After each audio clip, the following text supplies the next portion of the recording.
I don't really have a lot of discipline, say like getting up at the same time every morning and going to the gym and getting my workout in, before work. Like I don't have that. I have to be motivated by excitement. So I get up in the morning, I'm like, yeah, I get to go to Muay Thai today.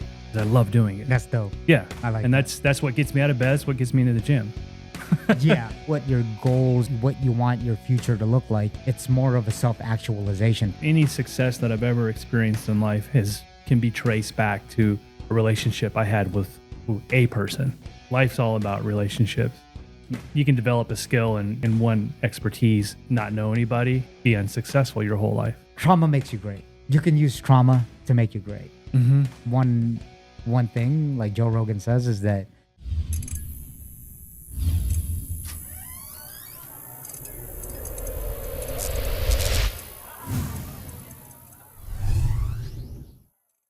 this episode is going to be the first episode of the new year, and there's no one I'd rather be doing it with except for my video guy, Adam, by the way, who's leaving to Thailand. And we'll get more into that. But then, you know what? I kind of want to kick this off. We were having a conversation before this, and let's start it off strong. What were you saying about when you were sparring, when you spar people, that, you spar with certain people and it's kind of like a dance, right? Mm-hmm. In Muay Thai, at least. Yeah. And in jiu-jitsu, I would probably relate to that too. It's the same. I believe so. Yeah.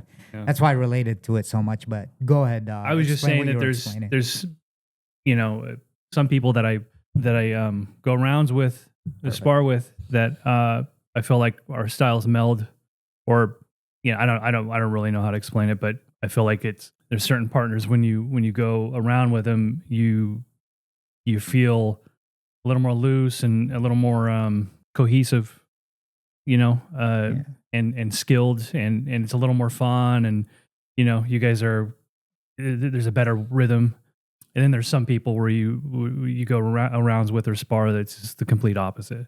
What's going on, guys? If you're enjoying this podcast, please don't forget to like the videos and subscribe to the channel. Only if you're getting value out of it on YouTube, and also on Spotify and Apple Podcasts. Don't forget to leave a rating and follow.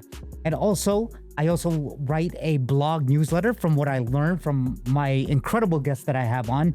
So sign up for the email list and get updates on the podcast. Thank you for your love and support. Now back to the show. Exactly. That's so fascinating. Like two negative magnets, just like it's weird. But it's nothing.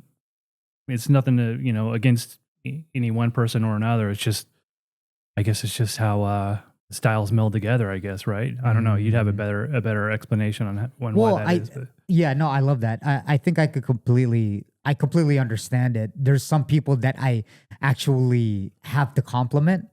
What I'm glad that you brought that up, because sometimes I feel the need to say when I have a really good sparring partner, and good is just relative, right? Like it depends how you feel. It depends, how the day is. But a good sparring partner, you're just kind of in a flow state with. That's it. Yeah. Right. You're in a flow state. You're not thinking.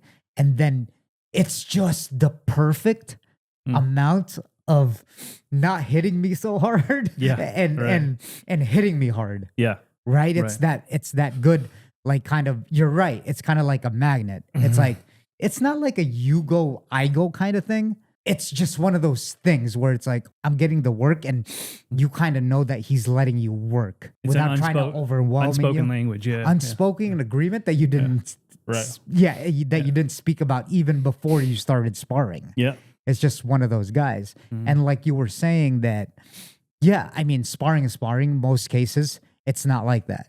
Right? Most cases, it's not like that. But that's where you get the heavy work, right? With people that you feel uncomfortable with. And that's how I kind of reframe sparring, right? When you're getting that work, and it could be frustrating. That's why I mention it, to spar.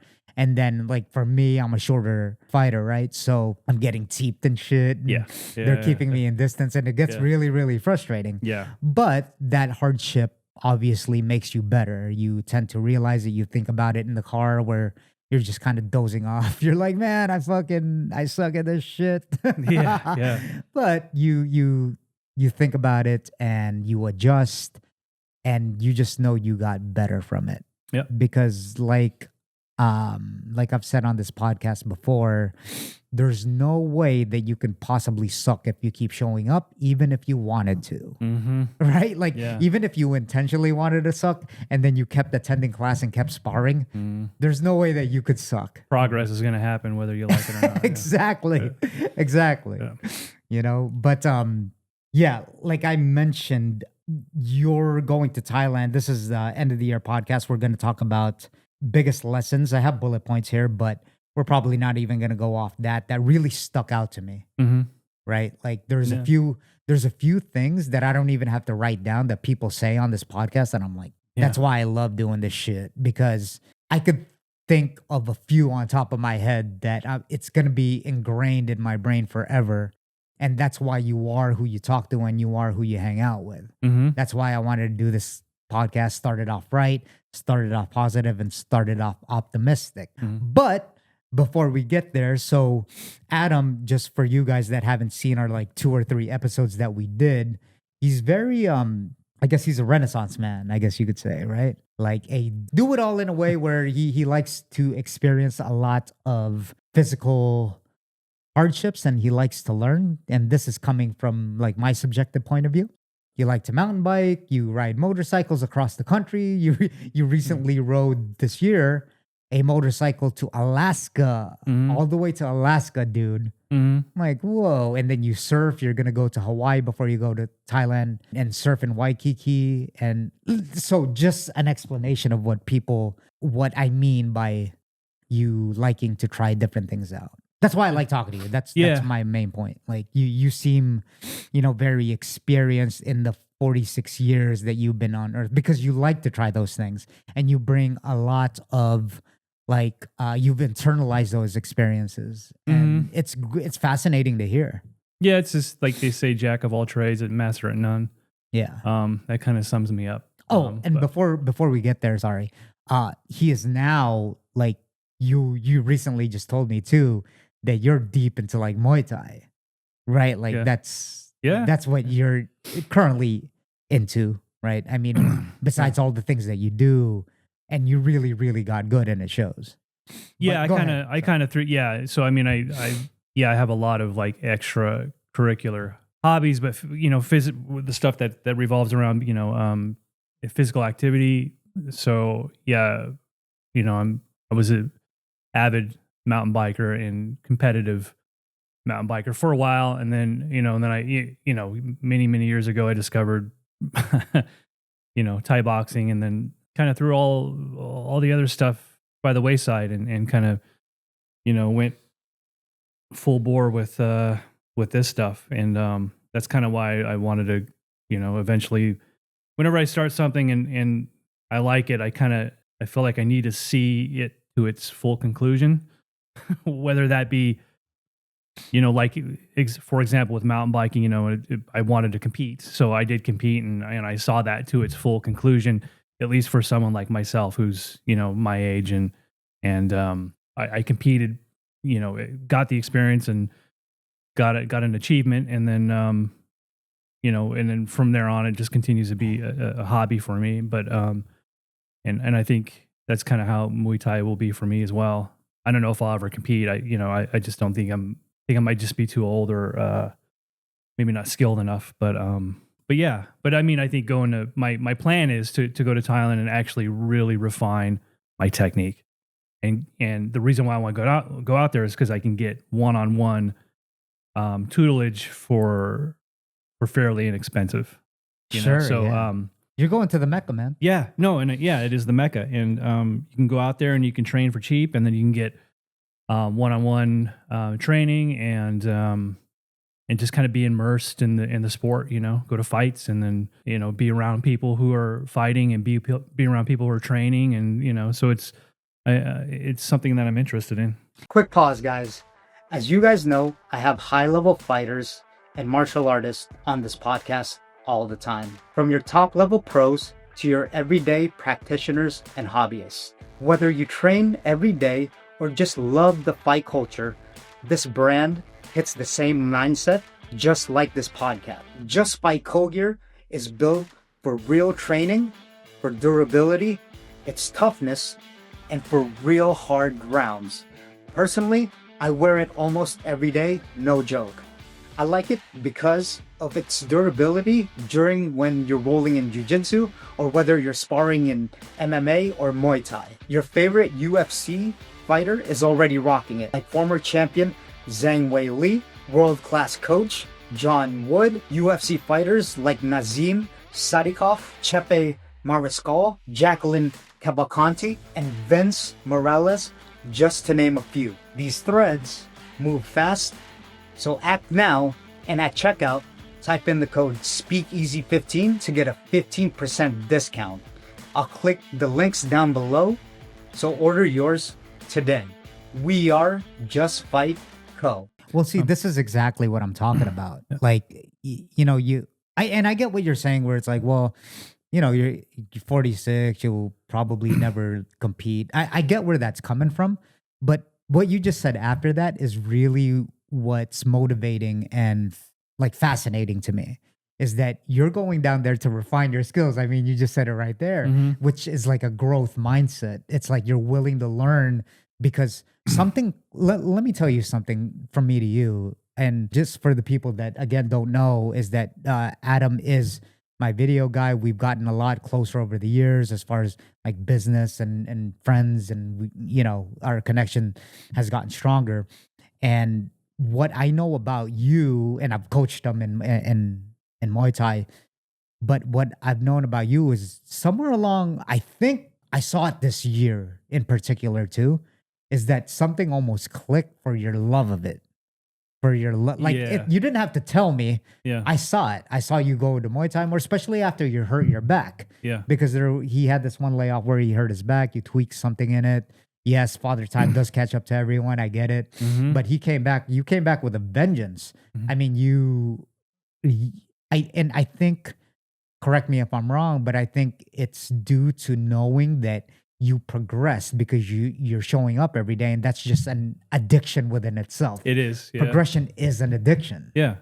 And I like to feel good, and exercise makes you feel good, and going into the gym is exercise, but I don't, for me it's always been I can't go to the gym and just run on a treadmill or lift. I think we probably spoke about this in the podcast before, but I can't do those mundane activities. I can't run, it's just too boring for me. Yeah. I understand why people do it, and like biking, for example. It's why I was so attracted to mountain biking and not road biking, is because mountain biking offers a lot of adrenaline and a lot of it's action oriented. It's not boring. Whereas road biking, you have a cadence and you stick to it, and you're riding long miles, doing the same, more or less the same speed, straight line. And I like that too, but I prefer the more, the action oriented aspect of it. And that's why, I love Muay Thai, is because it's similar in that regard. Yeah. Instead of, over things like yoga or, whatever else people do. But that's just how I operate. So I don't really have a lot of discipline, say like getting up at the same time every morning and going to the gym and getting my workout in, before work. Like, I don't have that. Sure. I have to be motivated by excitement. So I get up in the morning, I'm like, yeah, I get to go to Muay Thai today because I love doing it. That's dope. Yeah. I like and that. that's what gets me out of bed. It's what gets me into the gym. Yeah. And it's kind of a self-deprecating insight, because I've admitted that I don't really have a lot of discipline. So I need something fun to get me into the gym and exercise. Isn't that discipline within itself though?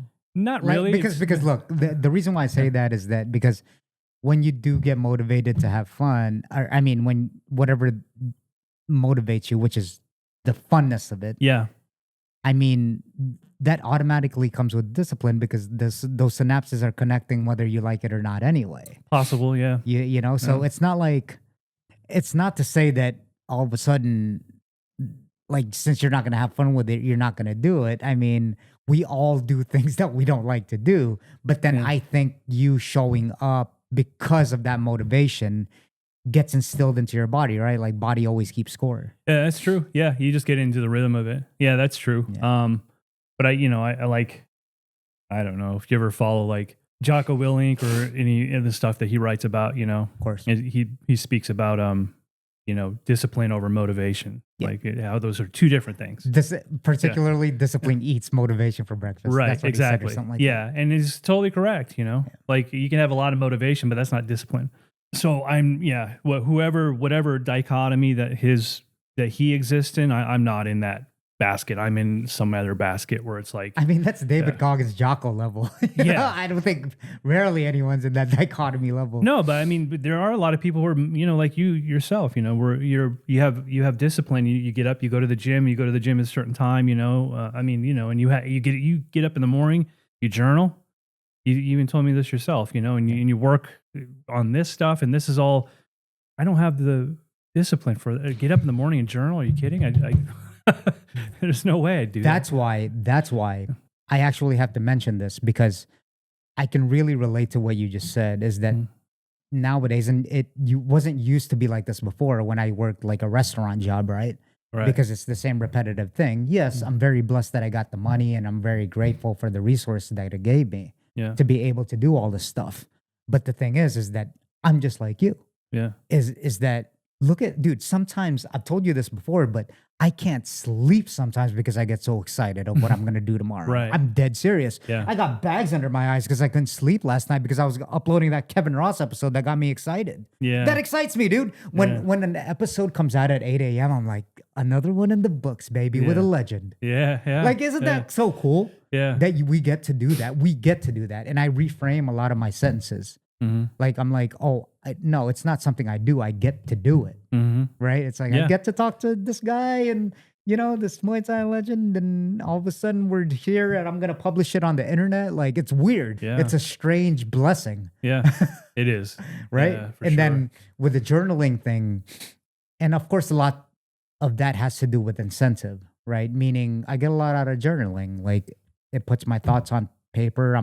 It just means you're a clear thinker. Like, I want to clarify my thoughts. Yeah. And you're right. It's routine.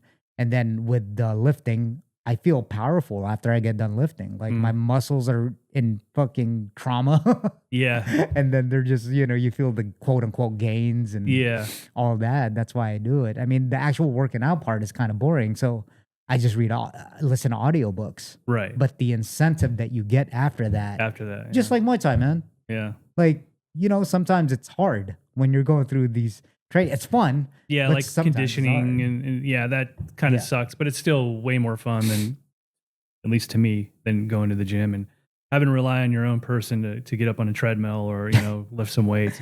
Yeah. I don't know, but that's just me. I have, I guess, my own set of quirks.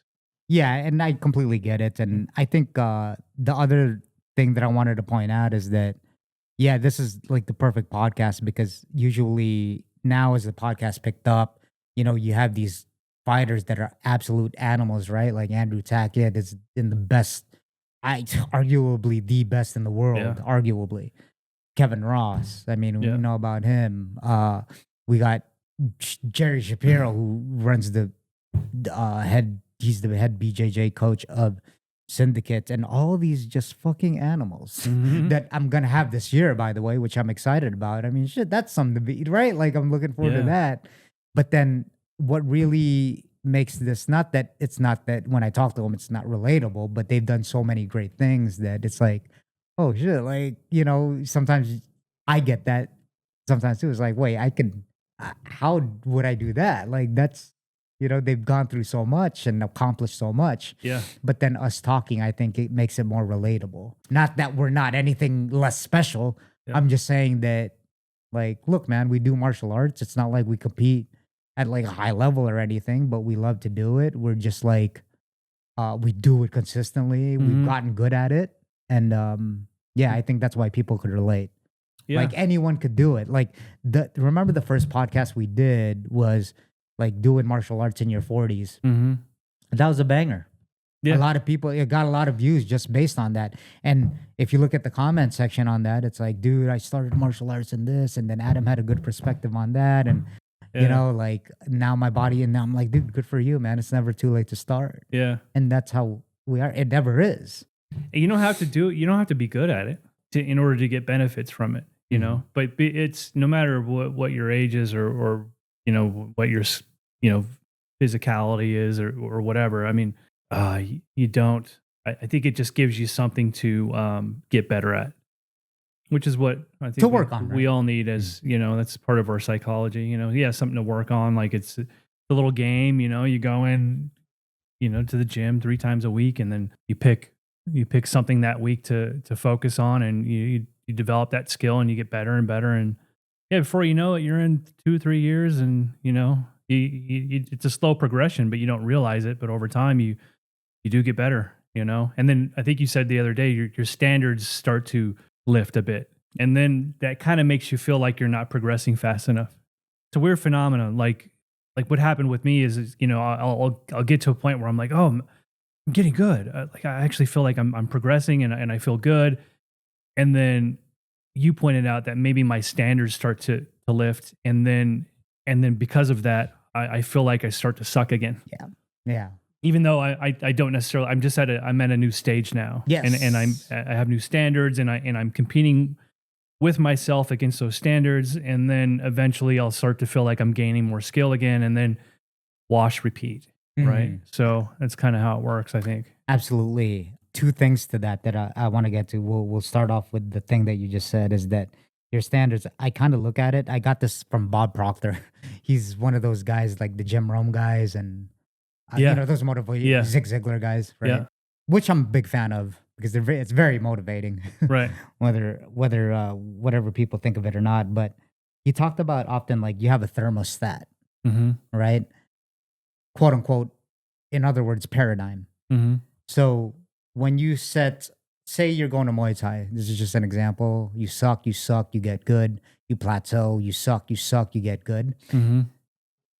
When wherever you're at presently, that's your current thermostat. Yeah. There's actually almost, I don't want to say like completely, but almost no going back to that, right? Because it's like riding a bike. Even though you haven't trained for a while, and keep training, please, it's already instilled in you. Those movements are instilled in you, right? If you take 3 months off due to an injury, 6 months off, right? It's in you. It's an investment within yourself. It's in your body. Your body always keeps score, right? The knowledge that you gain from it, the synapses that connected in your head. I don't think, at least, and I don't know the statistics, whatever, but then I don't think those could be taken away from you. Like I said, it's like riding a bike or tying your shoe. Yeah, it's programmed. It's programmed. Exactly. Yeah. So that's number one. So I guess what I meant to say was, you have this thermostat, like a new baseline, right? Dude, it's so relatable. It's like, dude, I've been doing this for years, and sparring and all that. And I'm not, you know, as of recently, I've really managed to watch what I say, even if it's talking to a friend. Like, I don't say, man, it's not like, it's not okay to say you feel like you suck. Don't get me wrong. It's just, I know what's happening now. It's not that I suck. It's because that's just how it works. Yeah. You're learning for feedback. You're going up levels. You're turning into that level, and then you're going up another level. That's just life in general. Yeah. Right. That's how life works. Yeah. The second thing I want to add on to that, what I wrote down here, is that far too often is that as humans, we're so wired to be goal-oriented, incentive-oriented, that I have to be super, super aware, which I'm still working on. And as you know, as your friend, I'm a go type of guy, right? I get 2 hours of sleep. I get so excited. I'm like, well, what do we got to do? I journal, get coffee, do my thing. And then all of a sudden, like, I just go. Because for me, it's just, I don't take anything for granted. You know, I don't take days for granted, but it's all about the progress. Now, that sounds very, very cliche, but do you really think about it? Do you celebrate your micro wins? Right? Not you in particular. I mean, obviously, I'd like to get your perspective, but then as humans, how often do we really celebrate our wins? right? We love to talk about our losses because we're such in a negative bias, an inversion kind of thing, right? Like we're kind of in defense mode all the time. Like, damn, I suck at this. Damn, It's like this year and next year, I'm giving myself more grace, man. It's like, it's okay, man. Yeah. Pump the brakes a little bit. Yeah. I have this thing on my wall that I bought. It's like, look, slow things down. Your time will come when you become that person, right? Because you have to become that person for those skills to add up and for those incentives for you to add up. Right. Very rarely are they mismatched. Right. If you're a shit person, that's not going to match up to wherever you're trying to get to. Yeah. Yeah. That's a good point. Yeah. So what's your perspective on that? Are you usually like, I know we're all our harshest critic and I can definitely feel that, but then I'm trying to give myself more grace. I'm trying to take some time to reflect back in this busy life that we have that's always go, go, go. And I'm like, look, bro, like, dude, you just did a podcast with, this guy and look how far you've made it. Sometimes you have to reflect on those things. Yeah, that's a good point. And I think that's something that because you're never going to get like, if you, once you reach a goal, keeping up with the Joneses kind of mentality, it's always going to be there. Oh yeah. Yeah. You get like, say someone gets their purple, brown, black belt, 2 days, you're going to be happy. That goes away real fucking fleeting. Fast.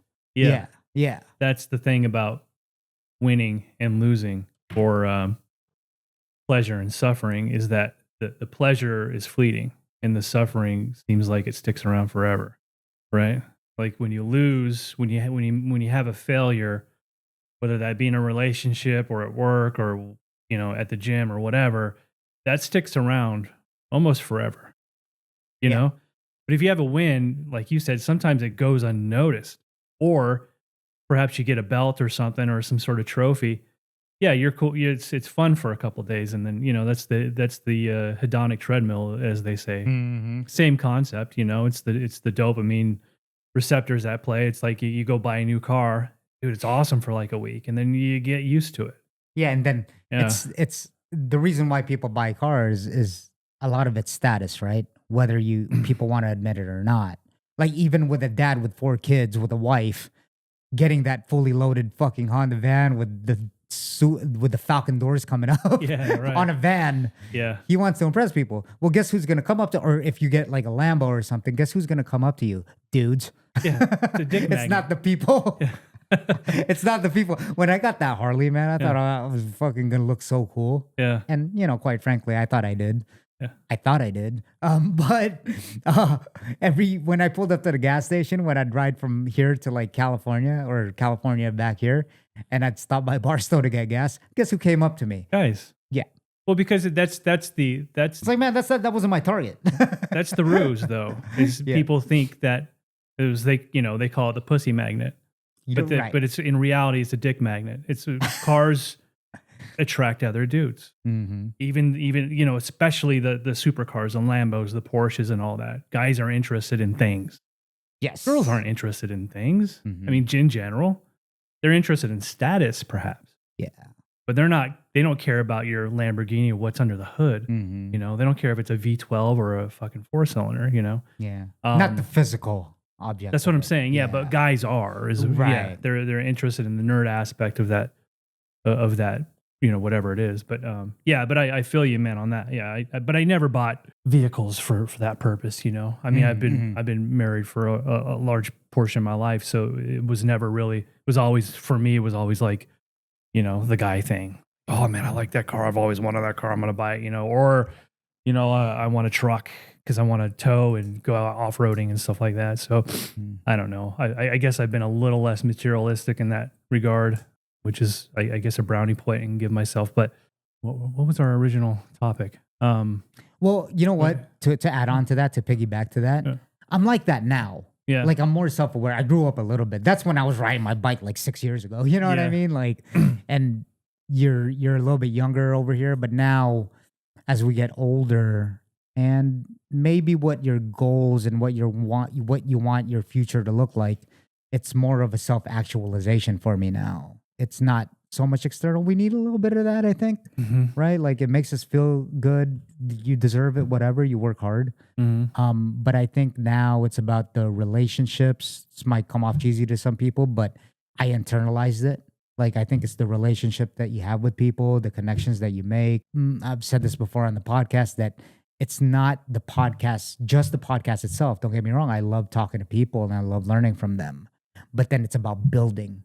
It's cool to see things grow. Yeah. Right? Like, even if I started another business, it's just cool to build. It's like, oh, cool. You put that piece together, you put that piece together. Yeah. And then if it works out, it's like, oh, it's really working. Yeah. Right. Yeah, true. Trial and error kind of thing. Yeah. That's been the sole, if any success that I've ever experienced in life has, can be traced back to a relationship I had with a person. You know what I mean? Life's all about relationships. Yeah. You can develop a skill and, in one expertise and not know anybody and just be unsuccessful your whole life, and it's really about who you know, it really is. It really is. I mean, let's just speaking by experience, let's be transparent over here. And what's funny, and this has happened, a lot has happened obviously over the past year, but when we speak of internalizing, growing up a little bit, having a little bit more wisdom that what you learn in life, it's not about the external things and all that. We were just talking about how we have to hit rock bottom, right? Can you're the one that started that conversation, so can you kind of lead us into that? Because I'd like to, you have to you almost have to unfortunately, you almost have to reach rock bottom for you to realize some things that you have to realize, like an existential crisis, right? Yeah. For someone to change. So can you talk about that a little bit? Yeah. And I promise we'll get to the lessons that we learned, but I think these are interesting conversations that people have to have. Yeah, they are. Well, I was just thinking, I think in order for a person to experience some level of satisfaction in life or gratefulness or some sort of I think they would need to. It's like what that those things don't come without the other. Meaning you almost have to experience some sort of existential crisis in order to experience also the ecstasies of life. And those, by ecstasies, I mean those are probably just the pleasures of life that come without the hedonistic aspect of it. Going out for a walk with your wife in the park, Yeah. Like that's, or spending some, going to take your daughter to, her dance lesson or something. Just those things that we take for granted that become mundane and part of everyday rigmarole. I think you really need to experience what real suffering is like in order to then understand how precious those moments are. I think this is very true because I've experienced it myself. And I think that, if you haven't experienced that, you really just float around. You really do. And I'm speaking from experience, because there's things that I look back on and I'm like, wish I was a little more present for that. I wish I was more present for things I did with my daughter. And we spent a lot of time together and we did a lot of things, but it's like you take your daughter to school and then, me and her mom were separated. So, I would get my daughter on the weekends and then, we would do things, but I remember constantly during those moments having something else on my mind, whether that was a work or something social or just some bullshit, and I know now that that's bullshit, but at the time I was engulfed in it and I was maybe just not present for the things that really mattered. And someone can tell you that. Someone can say that you can read, all the fucking self-help books you want or study, see what the Buddhists say. And, and everyone's like, oh, be in the present and don't worry about tomorrow. And then post it on social media. And post it on social media and all that stuff. You don't really get to actually practice it until you've experienced real fucking suffering, and that's unwanted adversity, right? Because there's wanted adversity. There's like, I'm gonna go, climb Mount Everest, Sure, or go to jiu-jitsu and get armbarred 52,000 times. I mean, those are things that you seek out, in order to have like in order to pursue something that's difficult and to enrich your life thereafter, which is great. That's what I'm saying. Definitely do that. But life will hand you things that you don't want, and that are much harder than climbing Mount Everest. And those things it kind of separates the shit from Shinola at the end of the day. Oh, man, that's so powerful, man. Yeah. Like that hits really, really, really hard, because as you know, and as I know things about you, and not gonna go into it, we both experienced it, right? Yeah. And man, there's no truer words. It's like, it shows your real character to yourself. Yeah. Like, I don't need to prove anything to anyone. When you go through something, you prove it to yourself, and that's the most important thing that who you have to prove it to. It's not like you're prancing around, like you said, in social media. Even when you go through those real hard times, as long as I know it, it's like, dude. And then, like you said, with your daughter, the interesting thing is that what I've come to realize, and I've said this like probably in like 6 podcasts in a row, but my thing now, my quote of the year probably of this year is, hindsight is always 20/20. Of course, yeah. And the thing is that it's so obvious, but then the reason that you're telling me about your daughter is because you realize it now looking back at it. Yeah. Right? Yeah. So it's like, now that relates to, not saying that you had any regrets, that's what happened, but I mean, that's life. It's, you could only look back and say, oh, okay, well, I could learn from it. Yeah. But there were some great times. You can pull out things. Absolutely. Even out of those. Yeah. And that's not to say like, I'm just saying that, we always look back on our lives with through a lens of, contempt. We really do. Yeah, absolutely.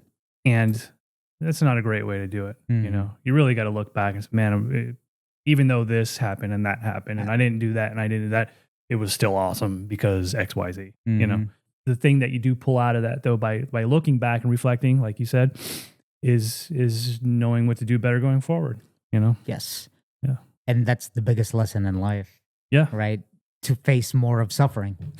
Yeah. Well, life is suffering, as they say. Yeah. And the small wins are fleeting and the losses stick with you. Yeah. Also the one of the best things about that, I mean, it's not like I read like a Buddha religious book, but then one of the guys that I was listening to, Naval Ravikant, on the podcast, he was just like, your life is just a catalog of your suffering. It's true. Yeah, that's a good point. Yeah. It's not like a negative thing. It's just, that's what it is. It's a catalog of everything, every goal that you've ever reached. There was some suffering involved. Yeah. To get there. Yeah. For what you really wanted and what you had to sacrifice for. Sure. Like everything. It just depends how you reframe it. It depends what your perspective on it. Depends how you look back on it also and how you interpret it. I saw this video the other day. I don't know if it was AI. Whatever. That's you always had to start with that. I don't know if it was AI. That's the asterisk, right? But it was some kid of some. He was the kid of some billionaire in China, and he was at a restaurant and he had his phone in his hand, and he had one of his bodyguards like feeding him, like with a spoon. So the bodyguard would put the spoon in the soup and then feed him like a fucking baby. And then wipe his mouth off with a napkin. And I'm like, is this real? I don't even think that's AI. I think that's fucking 100%. That might be. Well, that's what I'm saying. I would not be surprised if that's real. I didn't do any sleuthing into that because I just saw it. And I was just thinking like, man, that guy's so cooked. He is fucking cooked, dude. Like, it just, I don't know if, so there's that aspect of it too. You can be incredibly wealthy or born into wealth and be coddled and be a trust fund kid or whatever. And that is almost worse than growing Yeah. up poor and having to struggle through. Gosh. You know what I mean? The thing is too, is that the funny thing about that is that I don't know if you could put full blame on them either, because they think that's what life is. Yeah. That's how they see it. He didn't ask to be born into that position. Yes. And then it's kind of like say an unhealthy person that's never tried to get healthy, right? That just ate junk food. That's his baseline. That's all he knows. Yeah. He doesn't know the grass is greener on the other side. Yeah. So it's kind of like, oh, well, this is just how I feel. Mm-hmm. And that's his baseline. Yeah. He thinks it's normal life. Yeah. But then where he could feel so much better, that's kind of like the kid. It's kind of like, oh, this is just how this is how life is. Yeah. But then when you take him to the bottom, he has to work his way up. It's like a reality check. Yeah. I mean, if you ever removed any of the, if he got, taken down a peg, he's screwed. Yeah. He has to maintain Oh my that. God. Like Yeah. he has to have that guy with him at all times that can feed him his fucking baby food while he looks at his phone. And if he ever loses that, he's screwed. You know what I mean? So that's what it tells you about. That's not It's crazy. That's his safety blanket, I guess. I think this is a good segue to get into these lessons that I've learned. And I'll just name out a few. I don't mean to leave anyone out, any guests. Everyone I've had on this guest, I've learned a lot from. But I just wrote a few things down because of time constraints and all that. But first, I want to say I think one that sticks out to me, the biggest lesson is collaboration for me. Mm-hmm. Meaning that, we kind of have this like echo chamber, right?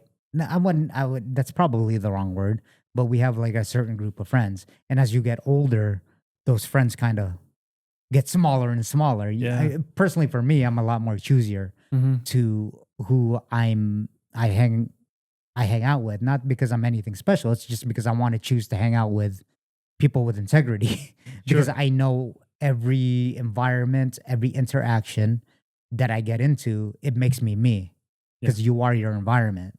And like I said, when I say collaboration, like say me, you, Evan, shout out Evan Elder. We've all gotten close. We've trained together. Evan trains us. And, I've trained you. We train at Muay Thai. You've helped me out with my video stuff. That really, the collaboration aspect and the connection aspect of friendship, and I'm going to take it back to what you said, is that it is the people that you know.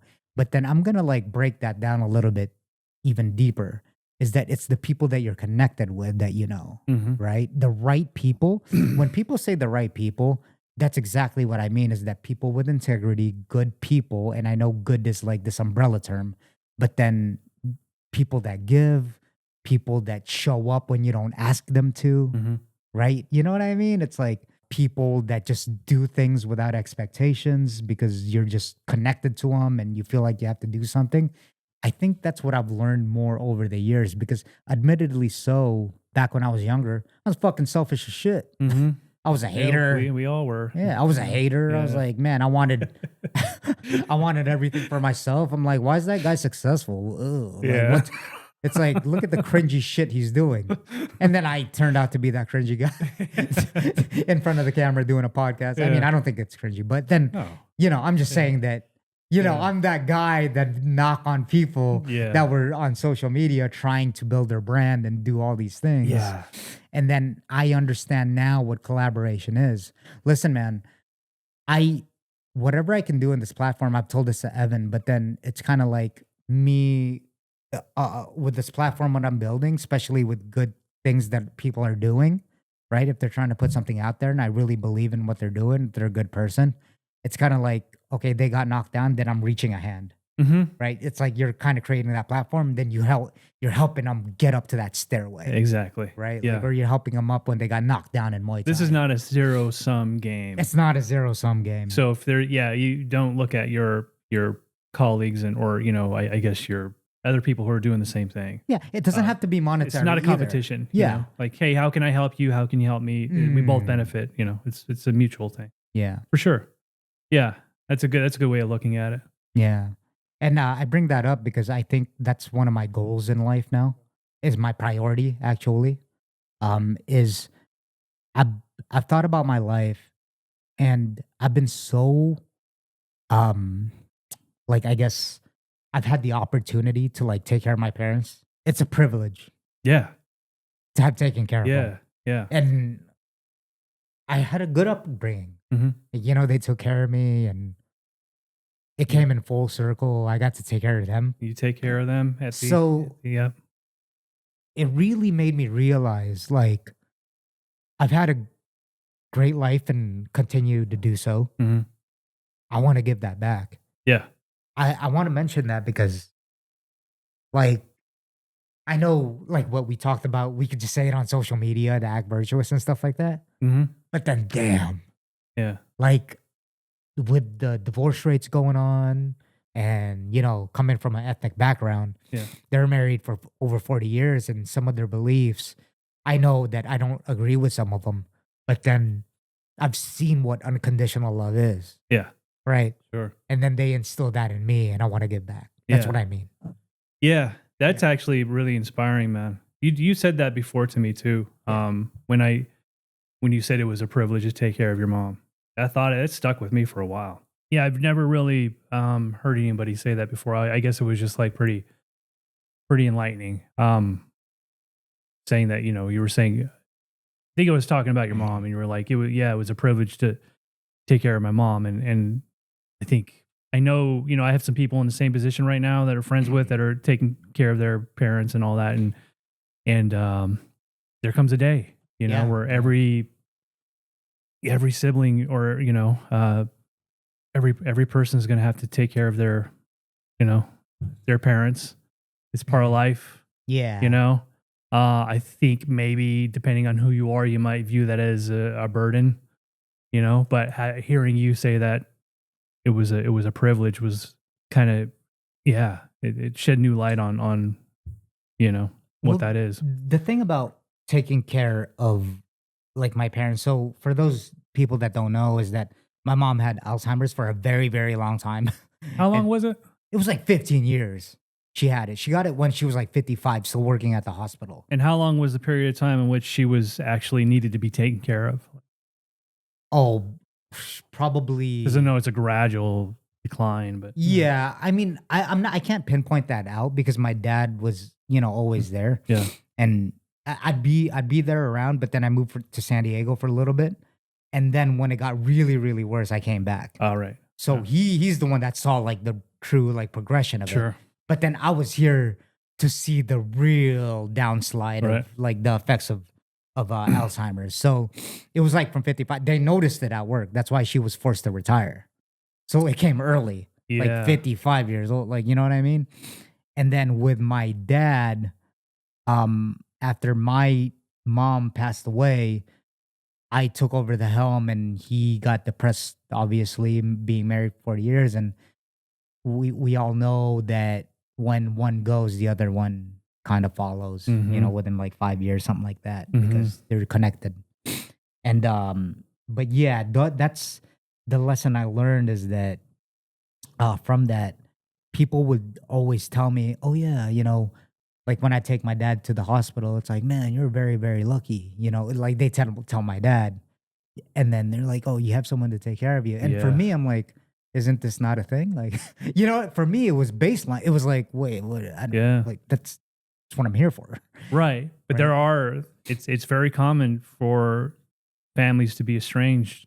I know that now. From Like, each more now than I did. Yeah. From all this stuff. Every time, dude. Yeah. Every time I took him to the hospital or all my relatives, they're like, dude.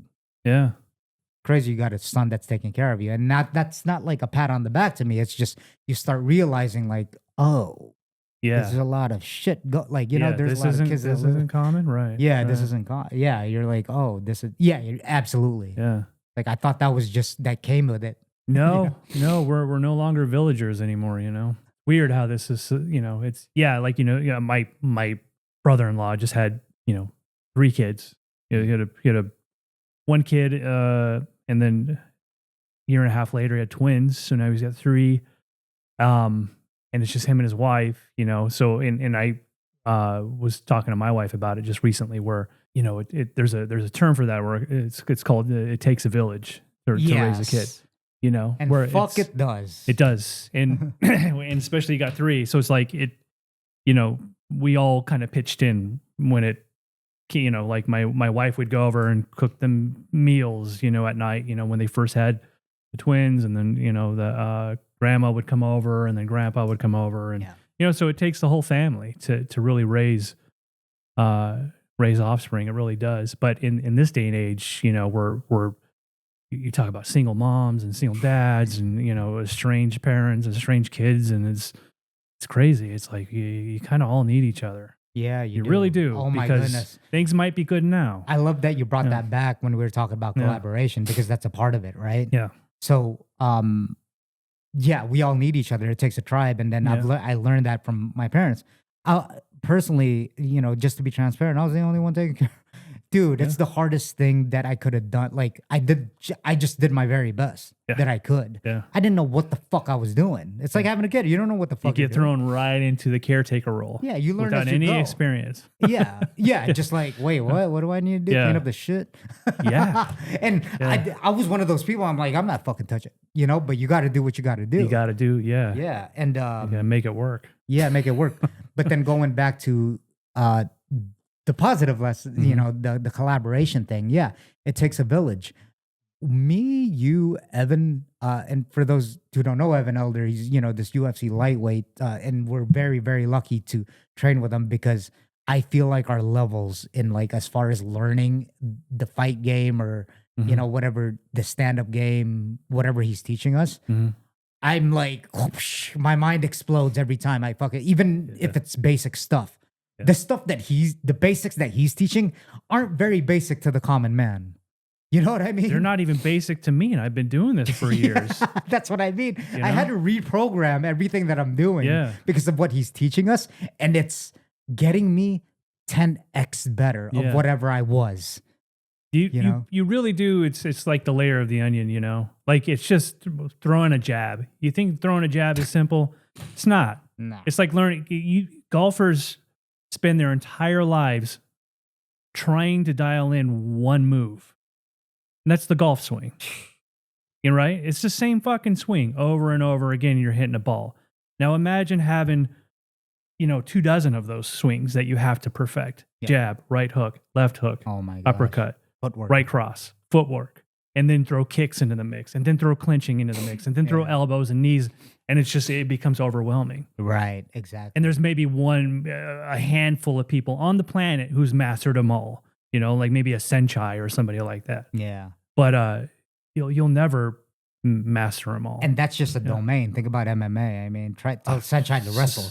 Yeah. You know what I mean? Like, you can't, you just have to rely on your strengths. I think someone said that on your podcast recently I was listening to, where, it's probably, if you're going to go into MMA, it's preferential to study the art of themselves. Yeah, exactly. Where you study Muay Thai, study wrestling, study jiu-jitsu, and then kind of figure out how to meld all three of them together according to your style and your intellect and your physical ability. Which is great. That was one of my points from the Chris Brennan podcast. Oh, yeah, that's right. Okay. Out because I brought out Johnny Parsons. And Johnny Parsons, shout out Johnny, love you. Yeah. He said that he doesn't like it. Not that he doesn't accept it. He just doesn't like it when people go straight into MMA. Yeah. He feels that you have to have something like a special, I don't know if he was saying in so many words, like a specialized base, like striking or something like that. I think that's what he was saying. I'm pretty sure.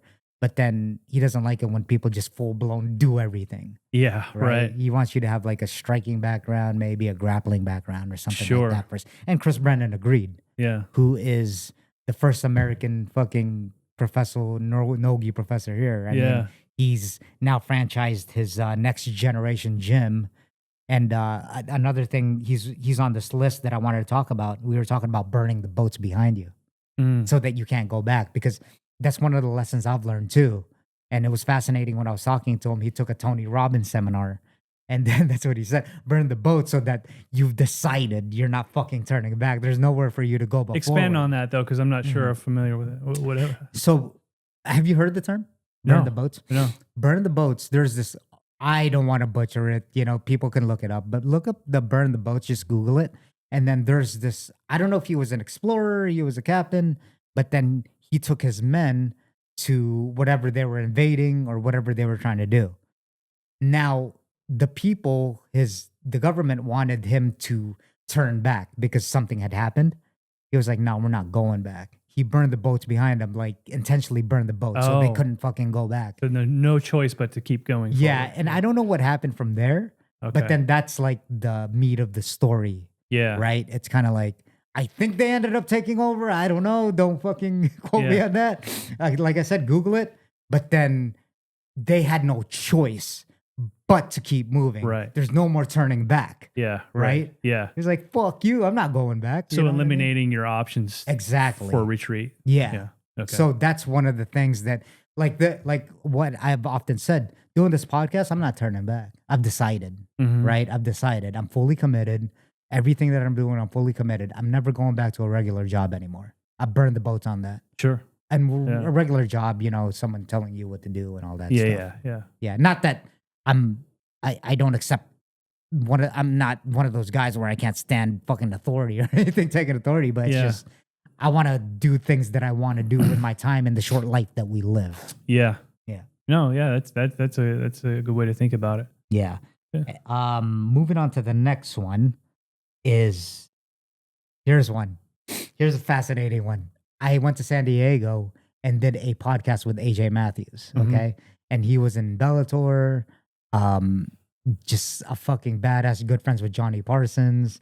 And he has this thing, he's like Thug Muay Thai. And I'm asking him, what's Thug Muay Thai, bro?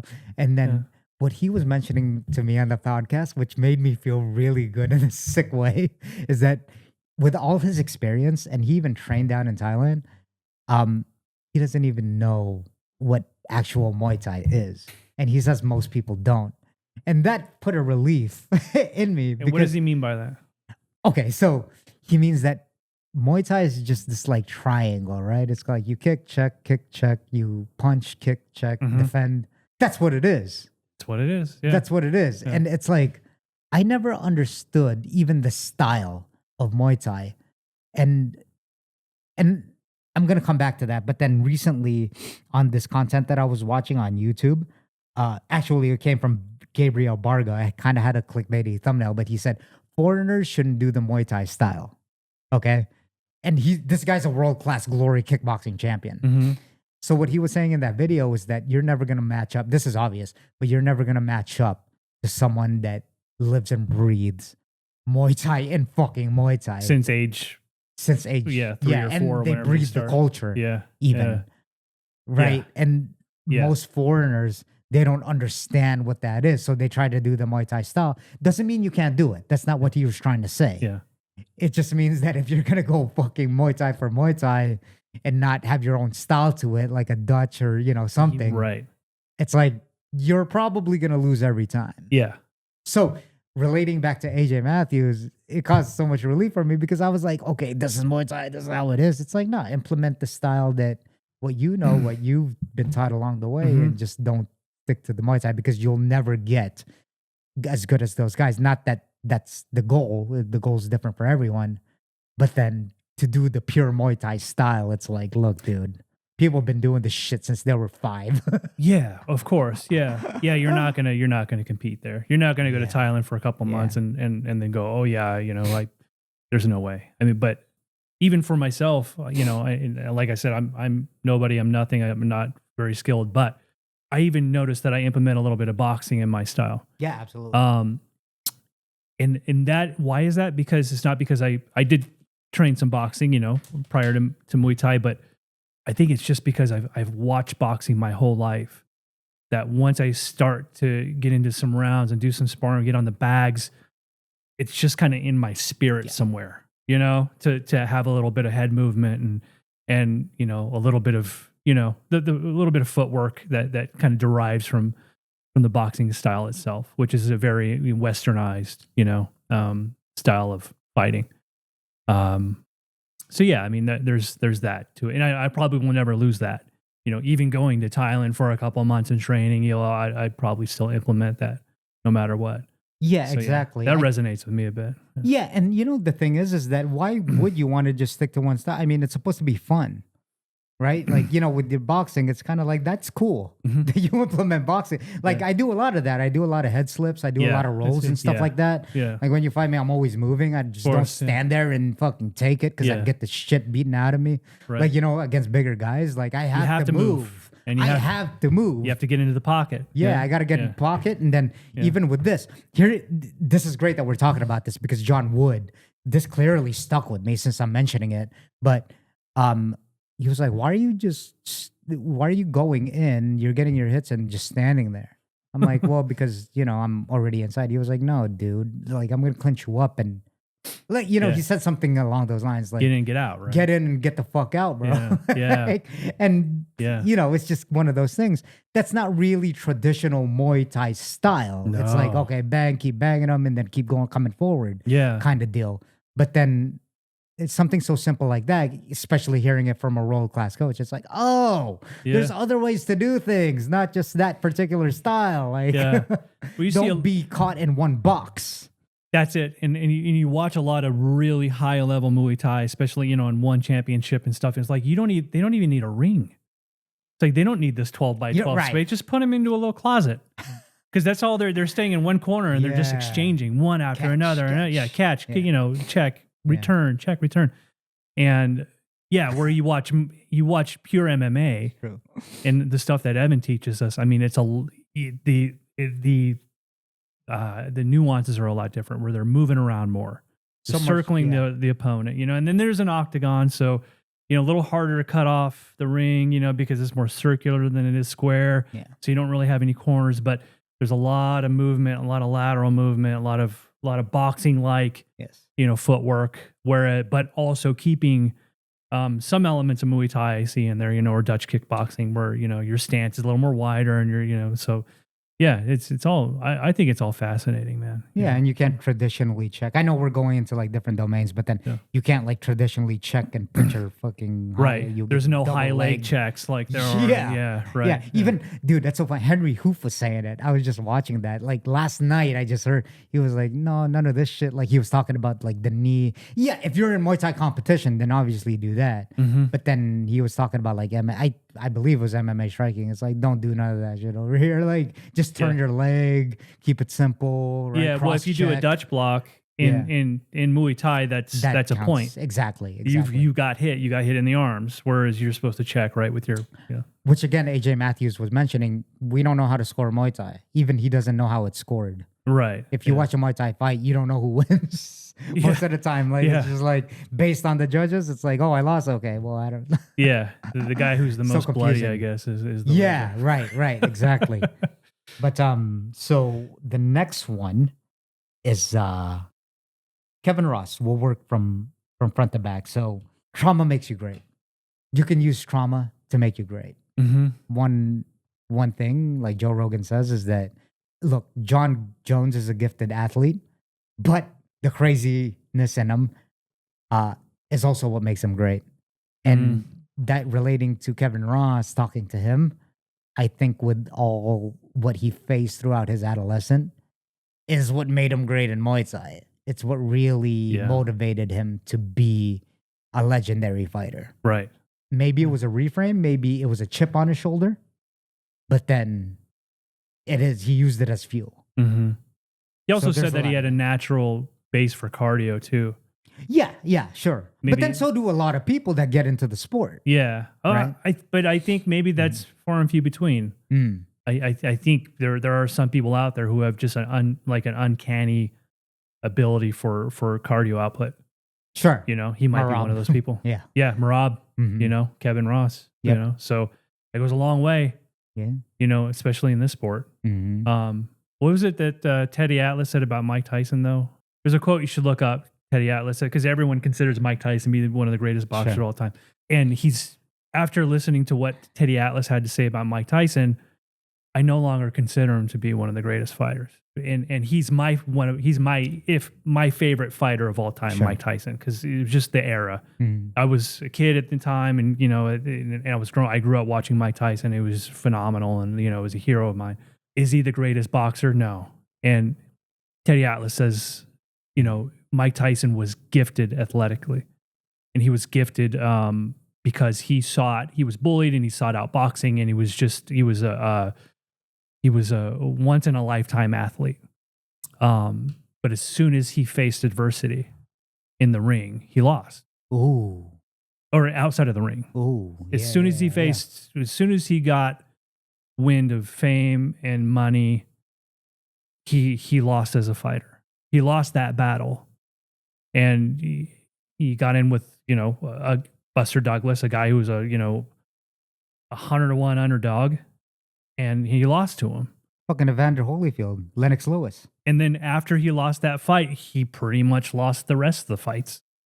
And those fights were worthy opponents. Yeah, like you said, Lennox Lewis, Evander Holyfield. He fought a few other guys that, I can't remember their names, but they're just slouches, and he beat them up fine. But yeah, that's true. I think to be a good fighter, you have to be sort of well-rounded. You have to also be not only a gifted athlete, but also have that fight in you. When you do encounter adversity outside of the ring and in the ring, you still, come out, or you at least win, or if you don't, you come out the other side a better person. Yeah, it's almost like so going back to what I was saying, it's almost like that trauma gets you to the dance, and then it takes you so far. Yeah. And then all of a sudden, right, like what you said, the money gets to you, and then the fame and all that stuff, and your personality traits can destroy you. And that's a hurdle, or that's a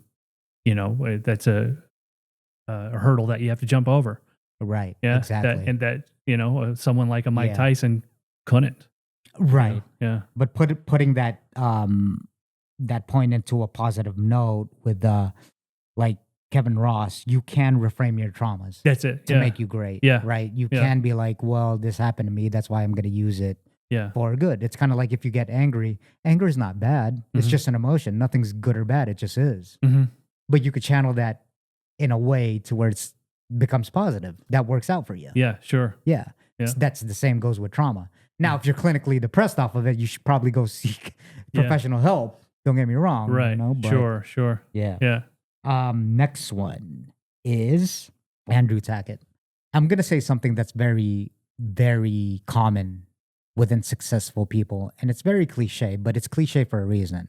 Is that Andrew Tackett, when he was on this podcast, he went on like this rant, which I love because those rants make me want to run through a wall and like beat the shit out of someone. Not literally, but then I'm like, I'm so fired up when they do this. Because there's some people that do this like rant on here that just it's like a Tony Robbins like seminar.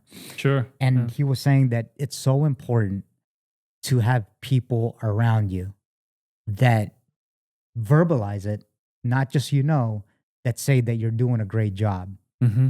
Yeah, you may know, and I'll give you a few examples of this, but then you may know that your friends, especially your close ones, have the best interest for you. Like you already know that. But then it's so important to, in your down moments, that they actually tell you. Because those down moments, it's hard to see, and you're not a fucking mind reader. Right. You know what I mean? Yeah. Even though they're your good friends, and you know that they care for you. Yeah. You see, and that's what he was saying. He was like, especially in high level situations like that, like say if you're in a high BJJ match, right? It's like, it's good that you have people that hype you up. They're like, dude, you're going to kill this guy, or you're going to do great. You've been training. This is your best training camp, whatever. It's so important for people to show that love, and not just think it. For sure. Right? Yeah. So I think that stuck out to me. And the reason why I bring that up is that there's friends that I have, and I love them to death, that don't do that. Right. And the thing is that it makes such a big difference. Not that they're any less of my friends, because they don't. It's just, I'm in a different season of my life when I do need that. Yeah. You see? Right. Because you need that constant with the way I do things now, with the way I move when I'm in constant movement and always trying to intentionally get to my goals and, live a better life. You need someone to root for you, man. You do. You need people to root for you. That's the strange dichotomy. You are your environment. Between, sorry, go ahead. I was just going to say, it's a strange dichotomy between men and women too. Men don't necessarily complement each other enough. Right. You know, agreed. Or at all. You know, I mean, I think we have a strange language. I mean, we kind of bust each other's balls a lot, you know. That's kind of our way of, you know, spreading love. It's like, you know, do that a lot in the, you know, but I want to add something to that too. yeah, you know, that's what I've noticed at least, but I know that's kind of like a pretty common thing. But then you see women who get together, you know, you ever see like, you know, girls get together. And Go girl. It's all love. It's all like, you know, over, you know, it's hyperbolic. Yeah, but how deep, you know, is praise, that? Like how, you know, it's yeah, like, right. How superficial. it's like, oh my God, you look so great. Look Yeah. at you. And, you know, it's, and then you get around guys, it's either non-existent or it's just busting balls, you know? Yeah. Which I love, you know, Yeah. I love that. But yeah, you're right. I mean, there's not a lot of that in males, and there should be more, you know, a little more verbalization in that regard. And it's funny because I think martial arts has a lot to do with it, because I do a lot of that when I coach. Look, if you do a great job, you're going to get your flowers. Yeah. If you do a shitty job, I'll give you good feedback. Yeah. I'm not going to talk shit on you. I'm just going to give you good feedback. Right. It's like, this is And what good you did feedback wrong, is work this is on what it. you this, yeah, this is, you need to work on this better, you shit. Yeah. Yeah. You know? And busting balls, yeah, it's a big part of it. Right? I mean, but again, it's kind of like nowadays I'm kind of mindful. You have to have a good balance. I can't be just busting your balls even though you know I'm joking all the time. You know what I mean? I'm a joker. Yeah. It's just kind of like, okay, let's pull that back a little bit. Sure. You just bust someone's balls, all of a sudden you're going to bust their balls into low self-esteem. Yeah. But I think it's a way for guys, maybe it's a way for them to hide behind their affection. Yeah, sure. The vulnerabilities. Yeah. Yeah. Yeah. And I am guilty of it. You know, I don't think I compliment my friends enough. Mhm. You know, in fact, I don't know if I do at all. Yeah. And I'm sorry, but yeah, I mean, it's just, it's I don't know. It's a male thing. I think it's also, it is. I 100% agree. I also think it's a practice. It's an uncomfortable practice to be had. Yeah. Like, because I think everything's a habit. That's how just life in general. Mhm. Everything is a skill to be had. Everything's a habit to be practiced to really strengthen whatever you're trying to work on. And to be complimentative, it's kind of like practicing knowing people's names. If you're not aware of it, you're just going to forget their fucking name. Yeah. It's the Dale Carnegie thing. Yeah. If you practice, if you're aware, and then you build structures to learn people's names because it's important to you, you'll work on it no matter how uncomfortable it is. That's a good one. That's actually a good point. Mm-hmm. And I've had that happen to me, and I'm really terrible with names, but Everyone is. you go to the gym and you meet new people all the time, and man, it's so hard. Right. Because you see one person, you don't see them the next day, you know. So I mean, it's like out of sight, out of mind. But I have noticed that personally when I meet people who I don't know that well, or I've only met a few times, and they know my name, it kind of gives me a different impression who that person is, right? People love hearing their own names. Yes. And that doesn't come from me. That comes from Dale Carnegie's book. But Right. now that I started using people's names at first strategically and strategically, now I just do it subconsciously. Mm-hmm. It makes a big difference. Because it tells you that person went out of their way to memorize your name. Yeah. And even when I go to Starbucks, I'll be like, how are you doing, Jay? I'll look, even if I don't know their name, I'll kind of like, oh yeah, how are you doing, Brian? Yeah. And then you'll kind of be like, where do you get? Oh, I'm wearing a name. Yeah. You know what I mean? But then it's kind of like, hey, have a good day, Brian. I'll see you. I'll see you later. Yeah. And now it's just instilled in me to say that. There's no strategy here. It's just I know it makes people feel good. Right. I have a habit of calling everybody dude. I need to stop that. Yeah, it's like, what's up, bro? And it's okay to ask for people's names. Sometimes I just say, hey, I'm really sorry, man. What was your name again? Yeah. I'm Chris. You know what I mean? And while we're on this topic, I just want to say, and I've been around the block, and I've done a lot of things, a lot of sports, and I've had a lifetime of a career, and starting a business and running a business, et cetera, et cetera. But I will say this: that the fight community, the martial arts community, in general, is probably I would say the friendliest people that I've encountered in my life. Yeah. And I know why that is. And I think we spoke about this on the podcast before. Go ahead. Let me get a I summary. believe that it's because the fight community it's just intrinsic within martial arts to meet adversity on a level that has consequences that most people don't. Right. Agreed. getting your ass kicked. Yeah. To sum it up, right? And growing. Yeah. But growing because you're getting your ass kicked. Yeah. But it's an ego check, and it's a catalyst for self-improvement. So people who I don't know that well, a lot of people at the gym, fighters, pro fighters, amateur, whatever, they're all the fucking nicest people. Fuck. Yeah. I think they all just and they there's an air of respect that you get from people within this community that you don't get anywhere else. And you've done a lot. Yeah. Like, you've been through different communities. With all the stuff that you do, you've been around. Sure. And I'm sure I've made this analogy many times about, going to the yoga retreat versus going to the MMA gym. But right. It's a complete different, it's a different fucking ball game. It's real cool though. I like it, It is. I like being around fighters and it's a cool community. It's great to be humbled. It's really great to be humbled, man. Learn a lot of humility. And it's funny because when you encounter people who haven't been humbled. You fucking, oh yeah, dude. You could smell it on them. Oh yeah. You could smell it on them. Yeah. Dude, okay, going back to what we were saying, like evolutionary psychology, our brains are prediction machines, okay? And whether people want to admit this or not, we are FBI profilers. We judge someone's. It's true. We judge someone as soon as they walk in the door. Yeah. We judge how they look. We judge, right? Yeah. Like, I always said that, there's this example. It's kind of like, okay, you have these tattoos. You judge someone by them. Or it's like you have someone with cauliflower ear and stuff like that. Okay. Or just the tattoos, right? And it's kind of like if they were a little bit like overweight, you know what I mean? Yeah. And then like their shirt didn't like fit, didn't like really look good. You judge them different from the guy that worked out and all that. And fuck, it feels uncomfortable for me to still say that, but that's just how it is. Yeah. People are judgment fucking machines. Yeah. You know what I mean? It's true. It's like, and it is funny. There's the paradox between some of the scariest looking people I've ever come across being also the friendliest, and the nicest and the most welcoming. I like that the irony there. Yeah, gosh, and I recently, because I've heard a lot about Jason Andrade, right? Like from the Muay Thai that we went to, and the thing is that he's been around for a while. I've heard a lot about him.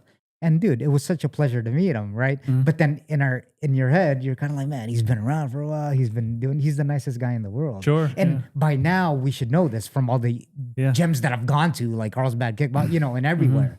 I've gone to plenty of gyms, but you still have that kind of like, I don't know where there's status thing, where they built that status up, but it's kind of like, oh man, I wonder how he's like, you know what I mean? Or if there's like this fighter that's been fighting for a while, right? Like a Kevin Ross, it's kind of like, damn, this guy's like has a built-in resume. Like you built it all in your mind. Yeah. Right? Sure. And then all of a sudden you meet him, they're the fucking nicest guy. This is just a regular guy. Yeah. And just like when in the gym, when I did rounds with Kevin Ross, he treated me just like he was, I was, somebody on his level. Right. And there's nobody on his level. He's the cream of the crop. And he walks into a beginner's class and, does rounds with a guy that's, barely intermediate at Muay Thai and just, doesn't boast, he's just, I'm here, I'm sparring with you, I'm give you some tips and stuff like that. And then, we move on. It was really cool. But it's how I can only imagine what, from his perspective, being, the best, and then being in a gym with, a lot of beginners and intermediates, and most of the people don't even know who he is, and then treating all those people with the same respect that he would treat anybody else on his level. Yeah. It's pretty humbling, And absolutely. And, I know we don't like to boast, but it is a recognition and being self-aware that, when we have kids, like we've talked about before, that come into the Muay Thai thing, you've mentioned it like, oh, you're good. What can you tell me what he said again? He was like, do you want to spar, man? And then he said something like, oh, wait, you're good though, or something like that, right? Oh, who are you talking about? Remind me. When you asked someone to spar recently, Was that? Am I getting the story correct? Oh yeah. Oh yeah. Well, there was a time when I was like, "Hey man, you want to go around?" I was like, "No, it no." feels boastful, but don't like. I just want to give it some context. You know? Yeah. No, I mean, it sounds incredibly stupid coming from me, but if someone, just somebody who was a beginner who was like, "Hey, do you want to go around?" And they said, "No, not with you, man. I can't land anything on you." And you're just, right. And I'm like, "Wait, what?" It was like, "No, dude, I suck, man. Trust me, I suck. Believe me. Just go around with me, and you'll find out sooner or later that I'm not as good as you think I am." That's my point. That's my point, right? Yeah. It's kind of like, okay, I'm not going to compare it to like Kevin Ross is to that kid, but I'm just saying that that's how they see it. They're like, damn, dude, when they're looking at us from their perspective in their subjective head, they're like, how do I even... Yeah. Right? Like, it's like doing a math problem in their head. I know this is an MMA podcast, and everybody who listens to this is probably in some way involved with martial arts, but like to people who are not, like getting rounds in with Kevin Ross to someone like myself is like Tiger Woods coming up to you on the green and be like, "Hey man, you want to go, you want to go putt some balls around?" Right. It just that's something that would never happen to anybody in any other sport aside from fighting. Exactly. It's really cool. Yeah, really cool. So that was to piggyback your point about like the martial arts community, right? Totally. Even with us, even with the guy Marvin, that shout out Marv, that he recently he's a police officer, and then now I've been training him in Muay Thai. It's kind of like, I think to him, he sees me as a really good coach, which to give myself some props, I think I've come far over the years. And sometimes we just have to recognize that, right? Yeah. It's okay. It's kind of like, again, give yourself some grace, man. Celebrate those micro wins of how far you progress. Compare yourself to your old self, not to anyone else. Compare yourself to your old self and see how far you've come along. It's okay. Yeah. Right? You used to suck. Now you suck even less. Yeah, I suck less. That's for sure. That's the one thing I say about myself is I don't suck as bad. But that's just a good wordplay. Yeah. I like to think about it that way though. It makes me feel a little bit better. Yeah. But man, and I think that's a good spot to end it. A lot of, like I said, I always like talking to you. Good luck in Thailand. And yeah, Adam, he's going to Thailand for how many months? About around like it's open-ended, man. I've had some health issues last year that might complicate things, but I'm just going to go. Yeah, because it's something that look, we get one life. I'm 46. I'm getting absolutely older and older every year. My window of time to do this is diminishing. It's like do it now or forever hold your peace. So I'm just going to go and figure it out. Yeah. And if it sucks, and if I go out there and I'm like, I can't make it, man. It's too hot. The training's too bad. I'll just come back. Yeah, exactly. And I love that. I love that mentality, you see? And I think that comes with wisdom. It comes with age. It comes with experience. And like you said, it's kind of like, okay, you're not going to be like some fucking competitor. Who cares? You're there to learn. You're there to experience. Yep. And then like, I'm going to meet Adam over there. You know what I mean? Probably towards February-ish, just for me to experience it, because what he just said, for you to just experience. If it sucks, I'll go back. I'll be there for a week and a half, 2 weeks, and I'm going to make it what I want to make it. I'm going to have a good attitude about it. Yeah. I'm going to train. I'm going to get to experience good food. I'm going to be with a good friend. You know what I mean? I'm going to visit a good friend. So shit. Yeah. I think that's a part of that. It's part of the package, I think, with Muay Thai is like, it is the mecca. It's like someone going to India to do yoga. Yes. You're not going into some air conditioned building. You're not going to have high level yoga mats and coconut juice in the fridge waiting for you when you get out and shit like that. It's going to be raw. You go into the heat and you train outdoors and it's hot and it's humid and sweaty and maybe a little less clean than the gym that you're used to back home. And and the people are a little more rugged, and it's just going to be a different experience. And that's what makes probably Muay Thai what Muay Thai is. That's literally what life is all about. Yeah. To experience those things. You're literally paying there to experience that. Yeah, right. You know, you're paying all the fees and the hotel fees and airplane fees to go over there and experience what you just said. Yeah, exactly. But that's what it's all about. That's what life is all about. Yeah. Right. So, all right, man. Well, fuck. That was a banger. I'm glad that this was the first show. I wouldn't have done it with anyone else. This should come out, when is it, Monday? I don't know, the 5th, I believe, is what I looked up, when this podcast should be coming out. And this is the first episode of 2026. Crazy. Yeah. Well, thanks for having me on. And yeah, dude, you're a huge inspiration to me, at least. I like what you've done with the podcast, and you've come a long way, and you should be proud of what you've done here. It's really cool. And you got a lot of great people on, and continue to do what you do. Very kind words, my friend. I appreciate it. Cool, man. Cool.